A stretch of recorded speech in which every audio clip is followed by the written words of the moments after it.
Social ইসলামী bank SIBL তারুণ্য সংকট কাটিয়ে ঘুরে দাঁড়ানো শুরু করেছে বলে জানিয়েছেন প্রতিষ্ঠানের চেয়ারম্যান এম সাদিকুল ইসলাম। এসআলম গ্রুপের কুপ্রভাবে সৃষ্ট সংকট কাটিয়ে ওঠার লক্ষ্যে নেওয়া কর্মপরিকল্পনার বাস্তবায়ন কার্যকর হওয়ার ফলে আগের চেয়ে ব্যাংক গতিশীল হয়েছে বলে জানান তিনি।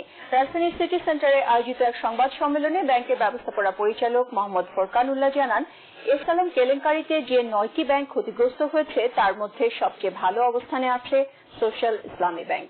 ব্যাংকের গ্রাহকদের ধৈর্য ধরার আহ্বান জানিয়ে শীর্ষ এই দুই কর্মকর্তা বলেন, তাদের আমানত সম্পূর্ণ সুরক্ষিত।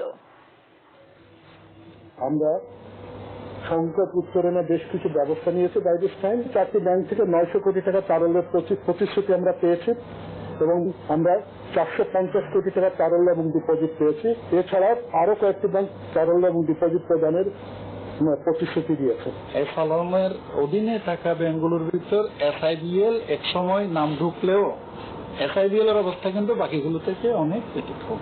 এরা ঘুরে দাঁড়াবে।